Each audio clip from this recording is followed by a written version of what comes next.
حضرت be be مریم نہایت ہی پاکیزہ خواتین میں ہیں، بلکہ دنیا کی سب سے پاک باز عورتوں میں آپ کا نام آتا ہے۔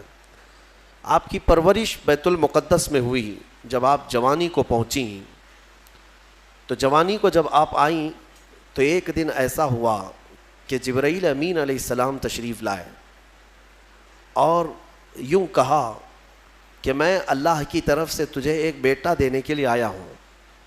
حضرت بی بی مریم نے پکار کر کہا مجھے بیٹا کیسے ہو سکتا ہے؟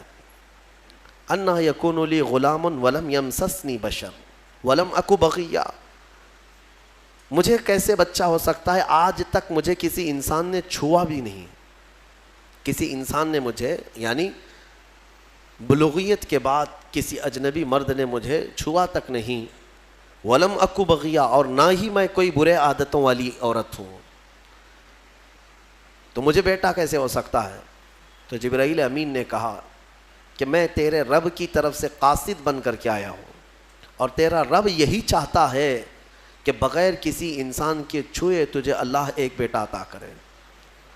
قال کذالک قال ربک هو علی ہین، اور حضرت جبرائیل نے کہا کہ مریم یہ تمہارے رب کے لیے کوئی مشکل مسئلہ نہیں ہے، جو رب تعالیٰ بغیر ماں اور بغیر باپ کے آدم کو پیدا کر سکتا ہو، وہ صرف بغیر باپ کے ایک عیسیٰ کو کیوں نہیں پیدا کر سکتا؟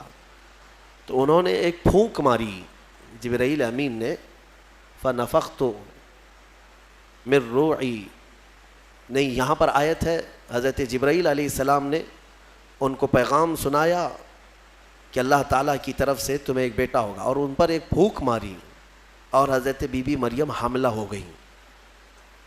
اسی لیے عیسیٰ علیہ السلام کا ایک لقب ہے، ان کو روح اللہ کہا جاتا ہے۔ روح اللہ کہا جاتا ہے کیوں؟ اللہ کی روح نہیں، یہ اللہ تبارک و تعالیٰ کے امر سے، حکم سے، صرف پھونک سے آپ پیدا ہوئے، صرف ایک پھونک سے۔ بی بی مریم جب حاملہ ہو گئیں اب وہ گھبرانے لگیں، یہ تو پتہ ہے جب حضرت بی بی مریم کو معلوم ہے، ان کے رب کو معلوم ہے، لیکن دنیا کیا کہے گی؟ کیا لوگ ایسے ہی مان لیں گے؟ لیکن سارے لوگ حضرت بی بی مریم کی طہارت کو تو مانتے تھے، ان کی پاکیزگی کا سب لوگ اقرار کرتے تھے، لیکن جب آپ حاملہ ہو گئیں تو پھر اللہ تبارک و تعالیٰ کا حکم ہوا آپ کو کہ آپ آبادی سے یہ نکل جائیں، یہاں سے دور نکل جائیں، اور کھجوروں کا ایک باغیچہ ہے اس میں وہ چلی گئیں۔ جب ولادت کا وقت قریب آیا اور اللہ تبارک و تعالیٰ نے انہیں وہاں جانے کا حکم دیا، اب وہاں جب وہ پہنچیں تو درد کی شدت تھی آپ کو بھی، اور حضرت بی بی مریم نے درد زہ میں جو الفاظ کہے وہ بھی قرآن میں آیا، فناداہا من تحتہا اللہ تحزنی قد جعل ربکی تحتکی سریہ، وہ پکارنے لگیں اور یہ کہتی تھی یا لیتنی مت قبل ھذا وکنت نسیا منسیا، اے کاش میں اس سے پہلے مر گئی ہوتی۔ یہ درد جو ہوتا ہے نا بچے کی ولادت سے پہلے، یہ بہت شدید ہوتا ہے، اور عورتوں کو اسی کا اجر بھی دیا جاتا ہے۔ اگر بچے کی ولادت کے دوران کسی عورت کا انتقال ہو گیا تو اسے شہید کا مقام دیا جاتا ہے، وہ شہادت ہے، اس کی شہادت کا مقام ہے۔ درد زہ کو، یہ جو ولادت کا درد ہوتا ہے عورتوں کو، بعض حکماء نے کہا ہے، کچھ حکیموں نے، کہ روح نکلنے کے وقت 40 ایسی بڑی ہڈیاں ہیں جس سے روح نکل جاتی ہے تو موت آ جاتی ہے۔ 40 ہڈیوں سے جب روح نکل جائے تو موت آتی ہے۔ بچے کی ولادت کے وقت عورت کی 39 ہڈیوں سے روح نکل چکی ہوتی ہے۔ اب اس سے اندازہ کریں کہ وہ موت کے منہ میں قریب جا کر واپس آتی ہے۔ ایک بچے کو جنم دینا دنیا میں، یہ اللہ تبارک و تعالیٰ ہی ان عورتوں کو صبر دیتا ہے، اور وہ درد اور وہ تکلیف کو برداشت کرنے کی اللہ تبارک و تعالیٰ ہی انہیں طاقت عطا کرتا ہے، ورنہ اس درد کو سہنا ہر ایک کا کام نہیں ہے۔ بہرحال حضرت بی بی مریم نے اس درد کی شدت میں جو پکارا وہ قرآن میں آیا ہے، قرآن میں آیا۔ اسی لیے تو حدیث پاک میں بھی ملتا ہے کہ سوال ہوا میرے آقا صلی اللہ تعالیٰ علیہ وسلم سے کہ میں یا رسول اللہ اپنی بوڑھی ماں کو اپنے کندھے پر بٹھا کر حج کرا چکا ہوں، خانہ کعبہ کے ساتھ طواف، اور گرم زمین جس میں ننگے پیر میرے تلووں میں آبلے پڑ گئے ہیں، تو کیا میں نے اپنی ماں کا حق ادا کر دیا؟ حضور پاک صلی اللہ تعالیٰ علیہ وسلم کا جواب سنیں۔ ان سے فرمایا کہ تم نے اپنے کندھے پر اپنی بوڑھی ماں کو بٹھا کر حج کرایا، طواف کعبہ کروایا، تم اس کے حق کی بات کرتے ہو؟ جب تم اپنی ماں کے پیٹ میں تھے ایک جھٹکا تم نے جو لگایا تھا اس کا بھی حق نہیں ادا ہوا، کیونکہ بچہ جب گھومتا ہے پیٹ کے اندر ماں کے، ہر گھومنے کے وقت، ہر چکر کے وقت اس کا ایک الگ درد ہوتا ہے۔ 9 مہینے وہ بچوں کو اٹھاتی ہے۔ میرے عزیزو، اگر تمہارے پیٹ میں کھانا زیادہ ہو جائے تو پیٹ بھاری پڑ جاتا ہے اور آپ چل پھر نہیں پاتے، جلدی سے آپ سکون کی جگہ ڈھونڈتے ہیں کہ میں پیٹ خالی کر لوں یا ہلکا کر لوں۔ اور اس عورت کو، ماں کو، اللہ نے 9 مہینے تک تمہارا بوجھ دیا اور وہ اٹھائے گھومتی رہتی، پھرتی رہتی ہے۔ سیدہ بی بی مریم نے ولادت کے وقت یہ فرمایا، اس کے بعد رب تعالیٰ کی طرف سے یہ آواز ان کو ندا آئی، کیا کہ جب وہ وہاں قریب لیٹی تھی ایک پتھر پر، اور ان کے قریب میں ہی ایک کھجور کا درخت تھا، رب تعالیٰ نے فرمایا وَهُزِّي إِلَيْكِ بِجِذْعِ النَّخْلَةِ تُسَاقِطْ عَلَيْكِ رُطَبًا جَنِيًّا، مریم اس درخت کو پکڑ کر کے ہلاؤ، تم پر پکی تازی کھجوریں گریں گی۔ تو ولادت کا وقت ہے ان کا، عیسیٰ علیہ السلام کی پیدائش کا، اور حضرت بی بی مریم کو کھجور کا درخت ہلانے کا حکم ہوا، انہوں نے ہلایا تو پکی کھجوریں ان پر گریں۔ رب تعالیٰ نے فرمایا فَكُلِي وَاشْرَبِي وَقَرِّي عَيْنًا، مریم کھا اور پی لے اور اپنی آنکھوں کو ٹھنڈی کر لے۔ مفسرین فرماتے ہیں درد زہ کے وقت اگر کسی عورت کو کھجور دیا جائے تو یہ قرآن پاک کے نسخے کے اعتبار سے اللہ تعالیٰ اس کے درد میں آسانی عطا فرماتا ہے، کیونکہ حکیم مطلق رب ذوالجلال نے حکم دیا بی بی مریم کو کہ کھجور کھاؤ، پکی کھجوریں تم پر گریں گی۔ تو کھجور کا حکم بھی ہے۔ ہمارے بزرگوں کے ہاں رواج تھا کہ ولادت کے وقت جب تکلیف زیادہ ہوتی تو وہ کچھ کھجوریں لا کر کسی امام کے پاس، عالم دین کے پاس لاتے کہ کچھ دم کر کے دے دیں کہ گھر میں ولادت ہونے والی ہے۔ اب کہاں ہے، کون سا کھجور، کون سی مٹھائی، سیدھے آپریشن تھیٹر میں لے جانا ہے اور بند کرنا ہے، کاٹنا ہے، پھر نکالنا ہے۔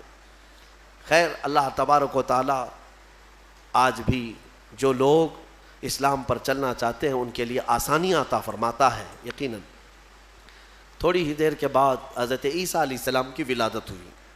یہ بیت اللحم جو جگہ ہے آج بھی وہ فلسطین میں ہے، بیت اللحم، جس پتھر پر حضرت عیسیٰ علیہ السلام کی ولادت ہوئی وہ جگہ آج بھی موجود ہے۔ پھر وہاں سے حضرت بی بی مریم نے اپنے بچے کو اٹھایا، کوئی نہیں تھا وہاں پر، ان کے حمل سے لے کر ولادت تک کوئی بھی قریب نہیں آیا، اور نہ زندگی میں کبھی ان کو کسی نے چھوا۔ آپ نے گود میں اٹھایا، اب کیا کریں گی، بچہ آ گیا ہے۔ رب تعالیٰ نے فرمایا فَإِمَّا تَرَئِنَّ مِنَ الْبَشَرِ أَحَدًا فَقُولِي إِنِّي نَذَرْتُ لِلرَّحْمَنِ صَوْمًا فَلَنْ أُكَلِّمَ الْيَوْمَ إِنسِيًّا، مریم اب اپنی بستی کی طرف جاؤ گی، اگر کوئی انسان تمہیں نظر آئے، لوگ اگر نظر آئیں تو بات مت کرنا کسی سے، ان سے کہنا آج میں نے چپ رہنے کا روزہ رکھا ہے۔ ہاں، اس شریعت میں ہوا کرتا تھا چپ کا روزہ، خاموشی کا روزہ، کہ دن بھر خاموش رہنے کا بھی روزہ ہوا کرتا تھا۔ اب یہ بھی کیسے بتائیں گی، وہ اشارے سے، اس زمانے میں ہوتا تھا جب کوئی خاموشی کا روزہ رکھتا تو وہ اشاروں سے بات کرتا، سامنے والا سمجھ جاتا آج اس کا خاموشی کا روزہ ہے۔ کاش یہ روزہ اور بھی ہمارے ساتھ ہوا کرتا، لیکن اس شریعت میں ہمارے ہاں چپ کا روزہ نہیں ہے، خاموشی کا روزہ نہیں ہے۔ میں تو یہ سوچتا ہوں کم سے کم عورتوں کے لیے تو ہو جاتا، خاموشی کا روزہ بڑا ثواب ہے، وہ بہت بڑی غلطیوں سے، گناہوں سے بچ جاتی ہے۔ آپ کو اندازہ نہیں ہے، میرے آقا صلی اللہ علیہ وسلم نے زبان کو یوں 2 انگلیوں سے پکڑ کر کے فرمایا تھا، پکڑ کر کے، تمہارے 2 جبڑوں کے بیچ میں گوشت کا ایک ٹکڑا ہے، حضور نے فرمایا کہ یہ انسان کو جنت میں بھی لے جاتا ہے اور دوزخ میں بھی لے جاتا ہے۔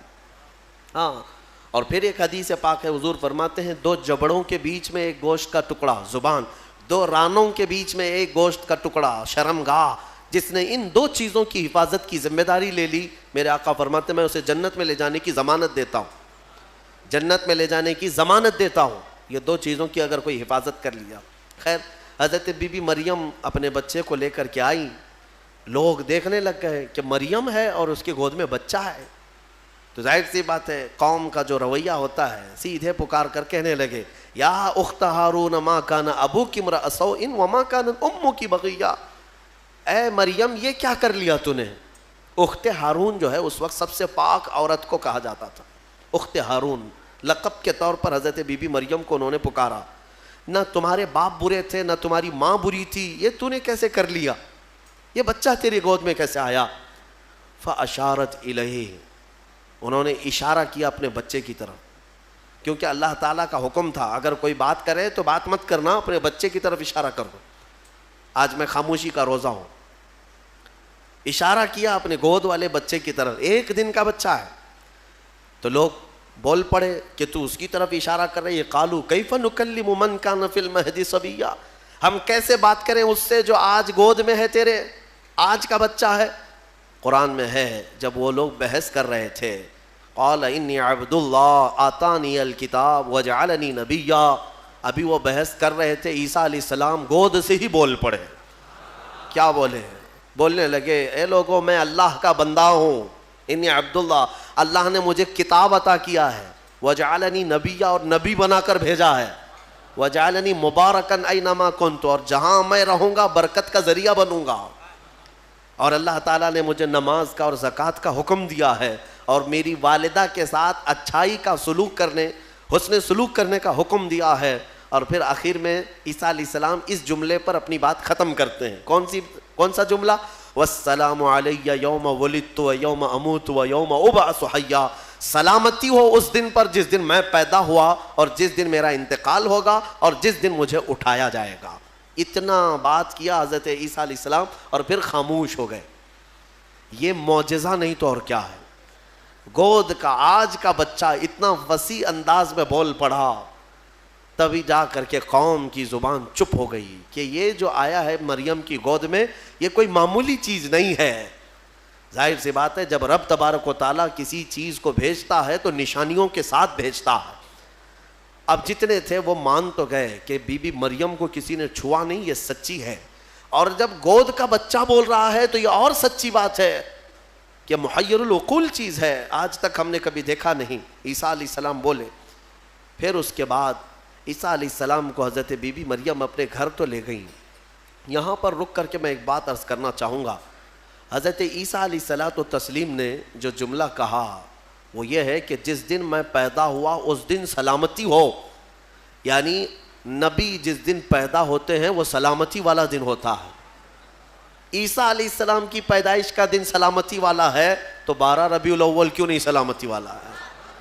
ہاں، اور نبی خود اپنی ولادت کے دن سلام بھیج رہے ہیں، اور ہم سید الانبیاء کی ولادت پر امتی سلام بھیجیں تو کیا حرج ہے؟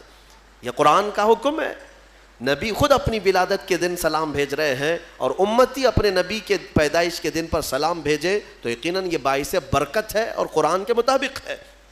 خیر، یہ حضرت عیسیٰ علیہ السلام کی ولادت کا واقعہ۔ عیسیٰ علیہ الصلوۃ والتسلیم اپنی ماں کے ہاں رہے ایک زمانے تک، پھر جب جوان ہوئے۔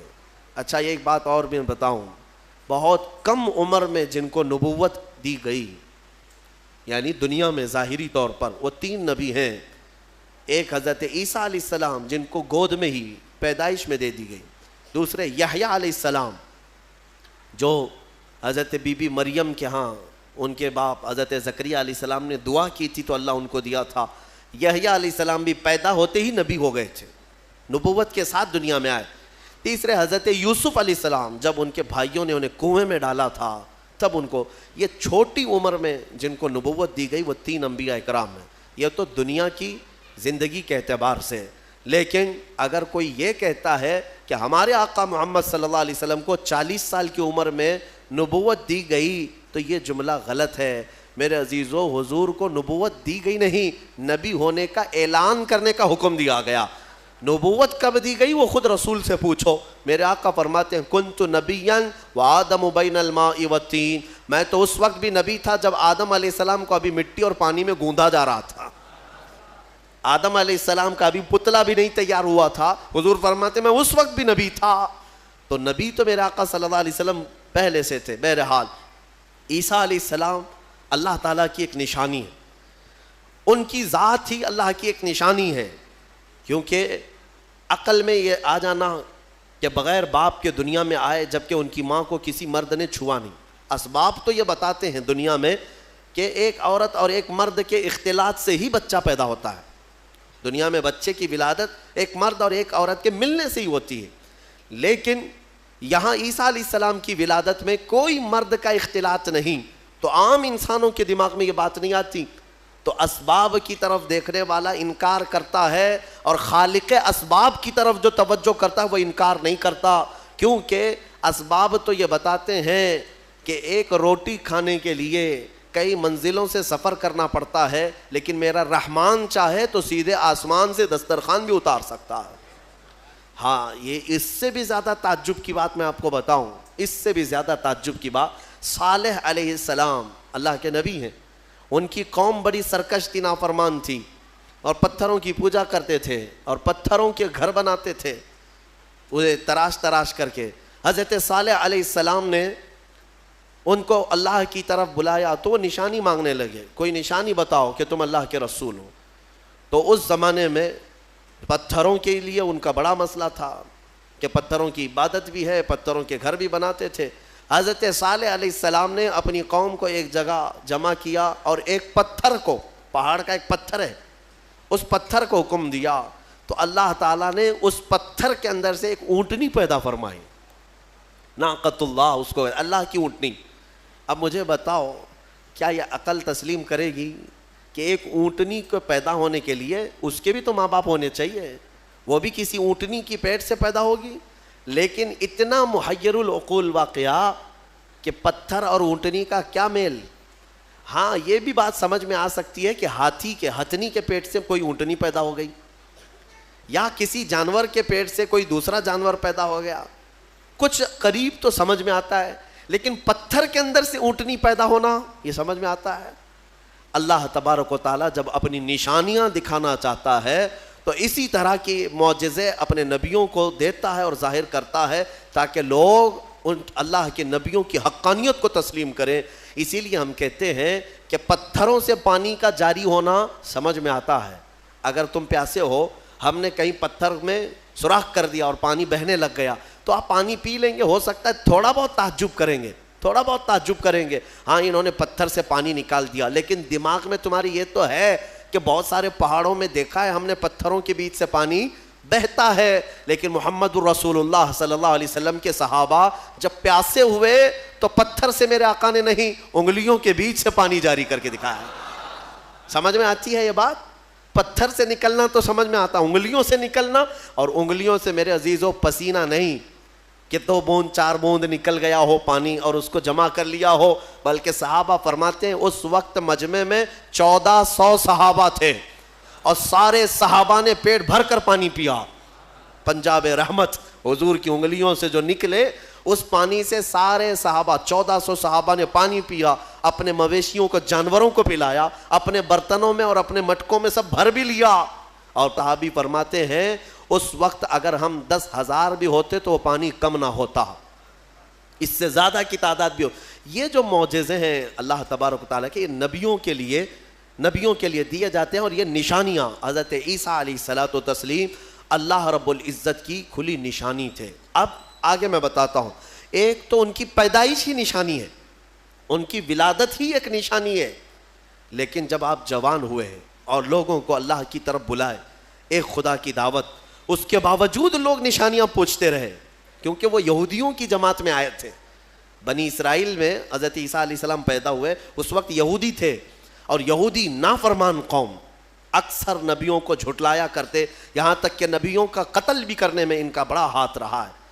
یہودیوں نے تقریباً 10,000 نبیوں کو قتل کیا ہے. ہاں, ہم اللہ کے نبیوں کو, قرآن صاف کہتا ہے وَيَقْتُلُونَ النَّبِيِّينَ بِغَيْرِ حَقٍّ وَيَقْتُلُونَ الْأَنْبِيَاءَ بِغَيْرِ حَقٍّ. نا حق یہ نبیوں کو قتل کیا کرتے تھے یہ یہودی, کیونکہ ان کی طبیعت کا اگر مسئلہ نہیں ملتا تو نبی کو مار دیتے.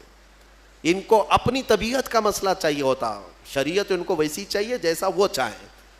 انبیاء کرام علیہ السلام کوئی کمپرومائز کرنے کے لیے نہیں آتے, وہ حق کے داعی ہوتے ہیں, حق کے داعی ہوتے ہیں. بہرحال حضرت عیسیٰ علیہ السلام جب جوان ہوئے تو آپ کو پھر سے نشانیاں پوچھی گئیں کہ آپ اللہ کے رسول ہیں, آپ اللہ کے نبی ہیں, کوئی نشانی. اب اللہ تعالیٰ نے آلریڈی ان کی ولادت ایک نشانی ہے, پھر ان کو معجزے عطا کیے. کون کون سے معجزے؟ عیسیٰ علیہ السلام کو 3 معجزے اور دیے گئے. 3 معجزے وہ کیا تھے؟ عیسیٰ علیہ السلام خود اپنی زبان میں فرماتے ہیں, جس کو قرآن میں اللہ تبارک و تعالیٰ نے بیان فرمایا. کیا ہے؟ احیی الموتى باذن اللہ ابرئ الاکمہ والابرص واحیی الموتى باذن اللہ. اور ایک ہے وانبئکم بما تاکلون وما تدخرون فی بیوتکم. 3 معجزے. توجہ چاہتا ہوں, عیسیٰ علیہ السلام کو 3 معجزے دیے گئے. پہلا معجزہ, کوڑ کی بیماری والے, سفید داغ والے, سفید داغ والے کوئی بھی بیمار آئیں, عیسیٰ علیہ السلام اپنا ہاتھ رکھتے تو صحیح ہو جاتا. ابرئ الاکمہ والابرص, کوڑ والا, سفید داغ والا, یہ بیمار اگر حضرت عیسیٰ علیہ السلام کے پاس آتا تو آپ اس کو ہاتھ پھیر دیتے تو اس کی بیماری ختم ہو جاتی. دوسرا معجزہ, وَأُحْيِي الْمَوْتَى بِإِذْنِ اللَّهِ, کہتے ہیں کہ میں مردوں کو اللہ کے حکم سے زندہ کر دیتا ہوں. عیسیٰ علیہ السلام فرما رہے ہیں. عیسیٰ علیہ السلام کا معجزہ یہ تھا کہ اگر وہ کسی قبر کو ٹھوکر مارتے تو قبر سے مردہ زندہ کھڑا ہو جاتا, مرنے کے بعد دوبارہ زندہ کرتے عیسیٰ علیہ السلام.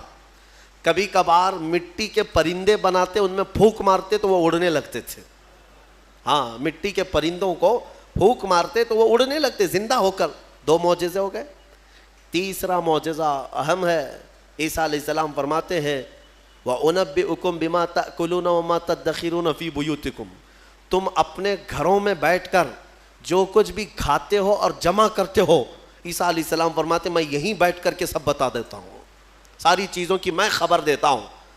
عیسیٰ علیہ السلام کا معجزہ یہ تھا کہ تم اپنے گھروں میں جو کھاتے ہو, جمع کرتے ہو, سب کی خبر عیسیٰ علیہ السلام کو ہے. یہ ظالم نادان جو میرے نبی کے علم غیب کا انکار کرتے ہیں, قرآن پڑھا بھی ہے کہ نہیں پڑھا؟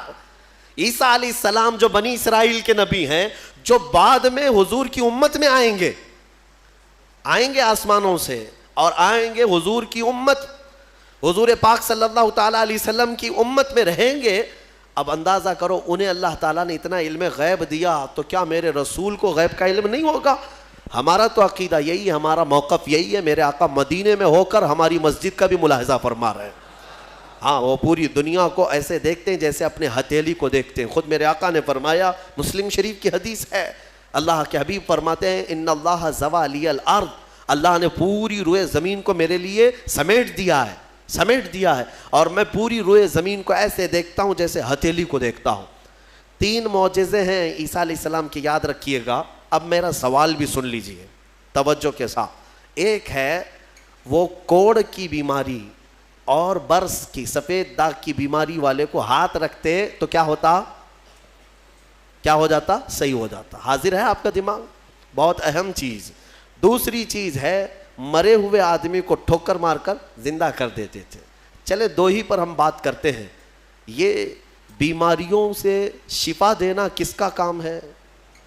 عقیدہ تو یہی ہے نا, اللہ کا کام ہے. پھر سوال تو یہاں ان لوگوں کے لیے بھی بن پڑتا ہے جب ہم اپنے مصطفیٰ کے لیے کہتے ہیں یا رسول اللہ شافی و نافی ہو تم, وافی و کافی ہو تم, درد کو کر دو دوا, تم پہ کروڑوں درود. ارے یہ بریلوی شرک کر رہا ہے. رسول کو کہہ رہا ہے شافی ہیں, رسول کو کہہ رہا ہے کافی ہیں. رسول شفا دیں گے؟ جب ہم درود تاج میں پڑھتے ہیں دافع البلاء والوباء والقحط والمرض والالم, ہمارے رسول بلاؤں کو دفع کرنے والے, وباؤں کو دفع کرنے والے, درد کو دور کرنے والے, ہر کرب سے آزاد کرنے والے. ہم پڑھتے ہیں درود میں تو اس پر کچھ لوگوں کا پیٹ درد ہوتا ہے اور کہتے ہیں کیسے تم رسول کو کہہ رہے ہو کہ وہ بیماریوں سے دور کرنے والے ہیں, وہ کیسے دور کر سکتے ہیں؟ ان سے میرا سوال یہ, قرآن کی کوئی آیت پڑھا بھی ہے یا نہیں؟ عیسیٰ علیہ السلام خود کہہ رہے ہیں کوڑ کی بیماری اور برس کی بیماری والے کو میں ہاتھ رکھ دوں تو صحیح ہو جاتا ہے. عیسیٰ علیہ السلام ہاتھ رکھ دیں تو صحیح ہو جاتا ہے. اچھا, اس سے بھی بڑی چیز, زندگی دینا اللہ کا کام, موت دینا اللہ کا کام، یہ اللہ تبارک و تعالیٰ کی قدرت میں ہے، اور مرنے کے بعد دوبارہ اٹھانا یہ تو اور بڑی بات ہے، یہ اللہ کی قدرت میں ہے۔ اور وہ کام عیسیٰ علیہ السلام کہہ رہے ہیں کہ میں مردوں کو زندہ کرتا ہوں۔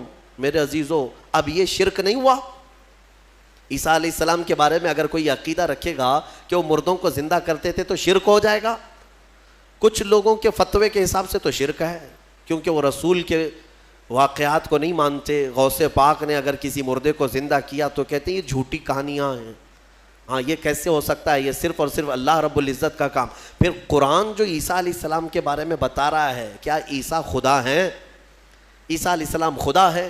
یہاں ایک نقطہ سمجھ کر کے چلو، اللہ رب العزت یقیناً قادر مطلق ہے، رزاق وہی ہے، خالق وہی ہے، شافی وہی ہے، لیکن اگر وہ اپنی طاقت کسی محبوب رسول یا نبی کو شفا دینے کی طاقت دے دے، دوبارہ زندہ کرنے کی طاقت دے دے، یا بیماریوں سے دور کرنے کی طاقت دے دے، تو اس میں کسی کے پیٹ درد ہونے کی ضرورت نہیں۔ مولا جسے جو چاہے وہ مقام عطا فرمائے، یہ شرک بھی نہیں ہے، اللہ جسے جو چاہے وہ عطا فرمائے۔ اسی لیے ہمارا موقف یہ ہے الحمدللہ کہ ہم مانتے ہیں کہ رسول پاک صلی اللہ تعالیٰ علیہ وسلم بیماریوں کو دور کرتے تھے، لیکن ہم انہیں خدا نہیں مانتے۔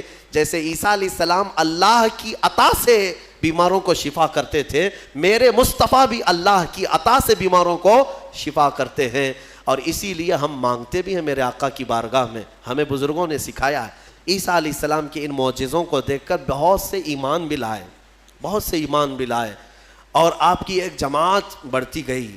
آپ کے 4 شاگرد مشہور ہوئے۔ ویسے آپ کے جو حواریین ہیں، جو اصحاب ہیں، جو آپ کے صحابہ تھے، ان کو حواریین کہا جاتا ہے، وہ 12 لوگ تھے۔ ان 12 میں 4 مشہور ہیں جن کے ناموں سے انجیل ہے آج بھی، متی، لوقا، یوحنا، مرقس، یہ عربی نام ہے، ان کو انگلش میں الگ الگ کہا جاتا ہے، جان، میتھیو، یہ جو بائبل میتھیو، بائبل جان، یہ سب جو ہیں انہی 4 شاگردوں کے نام ہیں۔ عیسیٰ علیہ السلام کے بڑے فرمانبردار، بڑے وفادار تھے، اور انہی صحابہ سے ان کا دین پھیلا، مذہب عیسائیت، یا جس کو آپ یہ سمجھ لیں عیسیٰ علیہ السلام کا جو دین تھا وہ دین اسلام کے عقائد سے مختلف نہیں تھا، اس دین میں بھی اللہ کو ایک مانا جاتا، اور عیسیٰ علیہ السلام کو اللہ کا بندہ اور ان کا رسول، اللہ کا رسول۔ یہ دین اسی طرح چلتا رہا اور اسی کی تبلیغ بھی ہوتی رہی، لیکن یہودیوں کو یہ بات نہ بھائی۔ یہودی اس وقت سے عیسیٰ علیہ السلام پر الزام لگاتے تھے، ان کی ماں کو گالیاں دیتے تھے، بی بی مریم پر تہمت رکھتے تھے، ناپاکی کی تہمت لگاتے تھے یہ یہودی۔ عیسیٰ علیہ السلام کا ایک وقت ایسا بھی آیا کہ یہودیوں کے نرغے میں، کیونکہ یہودی بڑے ہی فتین اور پلان کرنے والے، منصوبہ کرنے والے لوگ، عیسیٰ علیہ السلام کے قتل کا منصوبہ بنا لیا، اور اس قتل کے منصوبے سے وہ آخری دن تھا عیسیٰ علیہ السلام کا، جس گھر میں عیسیٰ علیہ السلام ایک باغیچے میں اپنے شاگردوں کے ساتھ رہے، ان کو تعلیمات دی اور سب کو رخصت کیا، اور کہا آج کے بعد میں تم سے ملاقات نہیں کروں گا، تم دین حق پر قائم رہنا۔ شاگرد سب چلے گئے، عیسیٰ علیہ السلام تنہا گھر میں تھے۔ یہودیوں کی ایک جماعت آئی قتل کے منصوبے سے، اور سب کے سب ہتھیار سے لیس ہو کر حضرت عیسیٰ علیہ السلام کے گھر کا گھیراؤ کر لیے، اور گھیراؤ کر کے رات کے وقت آپ کو قتل کا منصوبہ تھا، لیکن یہودیوں نے اپنے ایک آدمی کو اندر بھیجا کہ جاؤ دیکھ کر کے آؤ عیسیٰ کیا کر رہے ہیں، کس حالت میں ہے۔ ایک شخص اندر آیا عیسیٰ علیہ السلام کو دیکھنے کے لیے، یہودیوں کا ایک شخص اندر آیا، اور جیسے ہی وہ اندر آیا قرآن میں مولا فرماتا ہے وَلَكِنْ شُبِّهَ لَهُمْ، یعنی جس کا مفہوم یہ ہے کہ اللہ نے عیسیٰ علیہ السلام کی شکل اس آدمی کو دے دی، اور عیسیٰ علیہ السلام کو آسمانوں پر اٹھا لیا، آسمانوں پر اٹھا لیا۔ بَلْ رَفَعَهُ اللَّهُ إِلَيْهِ، قرآن میں اللہ فرماتا ہے اللہ نے ان کو اپنی طرف اٹھا لیا۔ عیسیٰ علیہ السلام آج بھی زندہ ہیں، آسمانوں پر باقی ہیں۔ اب وہ شخص اندر آیا، بہت دیر تک وہ باہر نہیں آ رہا تھا، تو یہودی باہر جو کھڑے تھے وہ پریشان تھے کہ ہمارا جو آدمی گیا ہے وہ آیا نہیں ابھی تک۔ اس کے بعد سبوں نے کہا چلو کہاں اس کو دیکھیں گے، حملہ کرتے ہیں۔ سب کے سب گھس گئے، اور اندر جو شخص تھا وہ عیسیٰ علیہ السلام کی شکل کا دکھ رہا تھا، اسی کو پکڑ کر لائے، اس کو خوب مارا، اور پھر لا کر کے باہر سولی پر چڑھا دیا، سولی پر چڑھا دیا، صلیب پر، اور پھانسی دے دی۔ پھانسی دینے کے بعد پھر ان کو یاد آیا ہمارا آدمی کہاں گیا جو ڈھونڈنے کے لیے گیا تھا. تو وہ کچھ لوگ تھے جو جانتے تھے پاؤں جو نیچے سے تھے وہ نہیں بدلے تھے, اللہ نے اس کی اصلی شکل پر ہی رکھا تھا. تو کچھ لوگوں نے پاؤں دیکھ کر کے کہا یہ تو ہمارا آدمی ہے, اس کے پاؤں تو ہمارے آدمی کی طرح ہے.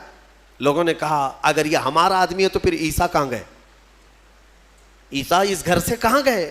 ان کو ہم نے اندر جاتے دیکھا ہے, اندر ہم نے گھیرا کیا ہے, وہ کہاں گئے؟ اسی شک میں رہ گئے یہ عیسیٰ ہے کہ ہمارا آدمی ہے. کچھ کہتے ہمارا آدمی ہے, کچھ کہتے نہیں عیسیٰ ہے. اسی چکر میں رہ گئے یہ لوگ, ان کو پتہ ہی نہیں تھا کہ عیسیٰ علیہ السلام کہاں گئے. ظاہر سی بات ہے عیسیٰ علیہ السلام جب آسمانوں پر اٹھا لیے گئے, اب اگر یہ خبر کوئی دے گا تو کوئی اللہ کا نبی ہی دے گا نا, کوئی نبی ہی دے گا, غیب کی خبر کون دے گا؟ اور اتفاق کی بات عیسیٰ علیہ السلام کے آسمانوں پر اٹھائے جانے کے بعد سے لے کر 550 سال تک کوئی نبی نہیں آیا. اس کے بعد اگر کوئی نبی آیا تو ہمارے آقا محمد صلی اللہ علیہ وسلم آئے, صرف حضور آئے 570 سال کے بعد. میں آپ کو بتاتا ہوں ان یہودیوں کے چکر کو اور عیسائیوں کے چکر کو بھی, عیسائی بیچارے ان کو خود کو بھی نہیں معلوم تھا کہ ہمارے نبی کہاں ہیں. بعض کا عقیدہ یہ بن گیا کہ ہمارے نبی کو سولی پر چڑھا دیا گیا, اسی لیے آج بھی وہ لوگ سلیب ڈال کر کے گھومتے رہتے. ایک جماعت اس میں یہ بن گئی, ایک جماعت یہ کہنے لگی ہمارے نبی کو یہودیوں نے سلیب پر چڑھا دیا, پھانسی پر چڑھا دیا, اور اس پر پھر عقیدے گڑنے لگ گئے. عقیدے کیا کیا گڑ لیا کہ ہمارے نبی نے جو پھانسی پر چڑھ کر کے قربانی دی ہے, بلیدان دیا ہے, وہ ہم سب کے گناہ معاف کرانے کے لیے قربانی دی ہے. تو اب یہ جتنے چاہے گناہ کرتے رہے, خوب شراب پئیں, خوب ناچیں, کیونکہ وہ سولی پر چڑھ کر کے سب معاف کرا دیے. یہ ایک جماعت نے اس میں عقیدہ گڑھ لیا اور عیسائیوں کی ایک جماعت اسی پر چلتی رہی. ایک جماعت پھر بھی حق پر رہی جو عیسیٰ علیہ السلام کے چاروں شاگرد تھے. انہوں نے کہا نہ ہمارے نبی کو سولی پر چڑھایا گیا ہے, نہ ہمارے نبی نے ہمارے لیے قربانیاں دی ہیں, یعنی کہ وہ پھانسی پر چڑھ کر کے سب کے گناہ معاف کرائے, بلکہ ان کا عقیدہ تھا کہ اللہ رب العزت نے عیسیٰ علیہ السلام کو اپنے جلوں میں رکھا ہے. وہ کہاں ہے وہ اللہ بہتر جانے اور عیسیٰ جانے. ایک وقت آئے گا جب عیسیٰ کی حقیقت لوگوں کو معلوم ہوگی. یہ ایک حق جماعت ہمیشہ کہتی رہی اور اسی پر وہ لوگ باقی رہے. پھر اس میں فرقے بھی ہوئے, عیسائیوں میں بہت سارے فرقے بھی ہوئے, 70 سے زیادہ فرقے ہوئے, الگ الگ عقیدے. اور یہ فرقے بھی کس نے بنائے؟ یہودیوں نے بنائے. ان کے اندر گھس کر کے الگ الگ ان کے دماغ چینج کیے. پھر ٹرائنیٹی کا عقیدہ آ گیا کچھ عیسائیوں میں کہ عیسیٰ خدا کے بیٹے ہیں, مریم خدا کی بیوی ہے. کچھ لوگوں کا عقیدہ یہ بنا. پھر کچھ لوگوں کا عقیدہ بنا کہ 3 خدا ہیں, ایک خدا اللہ, ایک خدا جبرائیل, ایک خدا عیسیٰ. آج بھی کچھ لوگ ہیں اس میں, پروٹسٹ ہیں, کیتھولک ہیں اور آرتھوڈاکس ہیں. یہ سب جو فرقے بنے سب میں تھوڑا تھوڑا سا فرق ہے عیسیٰ علیہ السلام کو ماننے کے لیے. بعض کہتے ہیں گاڈ ہے, فادر ہے, اور پھر یہ سن ہے اور میری ہے, یہ 3 خدا ہے. ٹرائنیٹی کے عقیدے بنے. اب میں آپ کو بتاتا ہوں یہ میرے آقا صلی اللہ تعالیٰ علیہ وسلم کا احسان ہے پورے یہودیوں پر بھی اور عیسائیوں پر بھی, کیونکہ یہ جھگڑا کرتے رہے 500 سال تک. اتنا قتل کیا ہے عیسائیوں نے یہودیوں کا اور یہودیوں نے عیسائیوں کا. 500 سال اتنے قتل ہو گئے جس کا شمار نہیں کر سکتے. پورا فلسطین خون میں نہا جاتا تھا جنگوں میں. یہ دونوں جماعتیں لڑتی تھیں. وہ الزام لگاتے ان کی ماں پر اور یہ یہودیوں پر الزام لگاتے. اور قرآن بھی کہتا ہے وقالت الیہود لیست النصارى علی شیء وقالت النصارى لیست الیہود علی شیء. دونوں کہتے تھے. عیسائی کہتے تھے یہودی کوئی چیز ہی نہیں ہے, اور یہودی کہتے عیسائی کوئی چیز ہی نہیں ہے. دونوں لڑتے تھے. 570 سال کے بعد میرے آقا صلی اللہ علیہ وسلم جب جلوہ بار ہوئے اور پھر میرے آقا پر قرآن کی آیتیں اتری اور سورہ مریم اتری, تب میرے آقا نے علل اعلان فرمایا کہ اے لوگوں مریم پر تہمت نہ رکھو, وہ اللہ کی سب سے پاک باز بندی ہیں. عیسائیوں کو احسان ماننا چاہیے میرے آقا کا کہ حضرت بی بی مریم کی طہارت پوری دنیا میں اگر عیسیٰ علیہ السلام کے بعد کسی نے بیان کی ہے تو میرے مصطفیٰ نے بیان کیا. ہاں, اور دوسری بات حضرت عیسیٰ علیہ السلام کہاں گئے, کہاں ہے؟ عیسائیوں کو بھی نہیں معلوم، یہودیوں کو بھی نہیں معلوم۔ میرے آقا صلی اللہ علیہ وسلم نے قرآن کی وحی اترنے کے بعد لوگوں کو بتایا کہ یہ سب آپس میں اختلاف کرتے ہیں، حقیقت یہ ہے کہ عیسیٰ علیہ السلام کو نہ پھانسی دی گئی نہ سولی پر چڑھایا گیا، بلکہ عیسیٰ علیہ السلام کو اللہ نے آسمانوں پر اٹھایا ہے، اور قیامت کے قریب عیسیٰ علیہ السلام پھر دنیا میں نازل ہوں گے۔ یہ عقیدہ میرے آقا نے دیا۔ ان عیسائیوں کو تمیز نہیں ہے، انہیں پتہ نہیں ہے اسلام کی دشمنی میں مرے جاتے ہیں، ہاں، اور جال بنتے ہیں۔ انہیں معلوم ہونا چاہیے کہ اسلام کے آنے کے بعد یہ احسان ہے میرے آقا صلی اللہ علیہ وسلم کا کہ بی بی مریم کی بھی طہارت بیان کی اور عیسیٰ علیہ السلام کی حقیقت بھی بیان کی ہے۔ اللہ تبارک و تعالیٰ ان گمراہ عقیدوں سے ہماری حفاظت فرمائے۔ ہمیں سورہ فاتحہ میں مولا نے جو سنایا ہے، سکھایا ہے، وہ یہی ہے، اہدنا الصراط المستقیم۔ دعا کرتے نا، اے اللہ ہمیں سیدھا راستہ چلا، اے اللہ ہمیں سیدھا راستہ چلا۔ کون سا سیدھا راستہ؟ صراط الذین انعمت علیہم، وہ راستہ جس پہ چلنے والوں پر مولا تو نے انعام نازل فرمایا۔ غیر المغضوب علیہم ولا الضالین، اے اللہ ان لوگوں کا راستہ نہ چلا جو بھٹک گئے اور جن پر تیرا غضب نازل ہوا۔ اب تفسیر پڑھیں گے تو آپ کو پتہ چلے گا کہ یہ دونوں کون ہیں، جن پر اللہ کا غضب ہوا اور جو بھٹک گئے۔ جن پر غضب ہوا وہ یہودی ہیں اور جو بھٹک گئے وہ عیسائی ہیں۔ مولا تعالیٰ ان دونوں جماعتوں سے ہماری حفاظت فرمائے، ہمیں راہ حق عطا فرمائے، اور مولا کریم ہمیں ہمارے مصطفیٰ کریم صلی اللہ علیہ وسلم کے دامن میں قیامت میں ہمارا حشر فرمائے۔ وآخر دعوانا ان الحمد للہ رب العالمین۔